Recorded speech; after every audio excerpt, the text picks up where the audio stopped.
Hello everyone, this is Mumbo here, welcome back, and today we're going to take a look at something really quite awesome. For those of you who don't know, I'm heavily into my vault doors, and I've done a bunch of them on my channel in the past, and if you haven't seen those before, I would highly suggest checking them out. But none of them that I've ever built have been of this size. Today we're going to take a look at the 4x3 vault door, and I personally think it looks really quite good. Now I feel like I should mention before we begin that this isn't your typical vault door. Generally speaking, you have blocks going around the outside with only the central blocks being indented, but with this one we have an upside down U, and then the 2x2 area is indented. Now for a door of this size, I would say it works really well and it looks quite cool, but that does mean that we might need a new name for the door, so I'll let you suggest names for that down in the comment section. But anyway, how about we take a look at it in action? All we have to do is flick this lever here, and as you can see, the door opens up nice and quickly, so we can head on inside, pick up our boats and hose, and have a fantastic time. Then once we're done, all we have to do is flick this lever right here. You will see the whole door closes up, once again, pretty fast. As far as the redstone is concerned, as you can see, this is a nice and compact circuit, being just 3 blocks wide. I'm sure you'll be able to find a spot for it somewhere. Now for those of you who are wondering, yes, this does have a pretty face on both sides of the door. That's often a question that I receive about slime block based doors. Occasionally with slime block doors, you have an ugly side of the door and you have the pretty side, but that isn't the case with this one. Both of them look absolutely identical.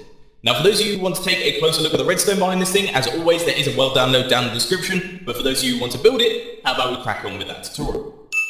So we want to get things started with an 8x3 area. The first thing that we're going to be doing is chucking down our double piston extenders. So you want to go 2 blocks from the edge and place your 2 sticky pistons facing upwards like this, then have a 2 block gap and then another set of 2 sticky pistons. Then your slime blocks going in like this with blocks going around them just like this. So that is on both sides and on this side as well, just blocks going up like that. Now to wire these things up, what you want to do is place redstone dust like this, a repeater set to 4 ticks and a repeater set to 1 tick, then go around the back, place redstone dust all the way across like that.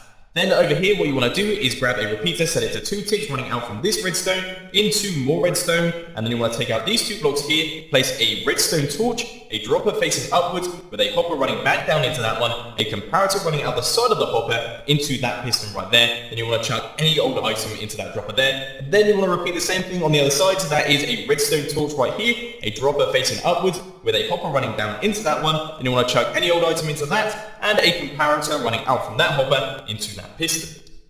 Coming off the edge of this redstone here, you want to place an upside down half slab. Then next to this slime block, you want to place yourself an immovable object, be it obsidian, furnaces, droppers, that sort of thing. But anyway, you want to place a couple more half slabs in like this with redstone dust on top of all of those, and you want to repeat the same thing on the other side. So that is obsidian there, an upside down half slab here, here, and here with redstone dust on top of all of those.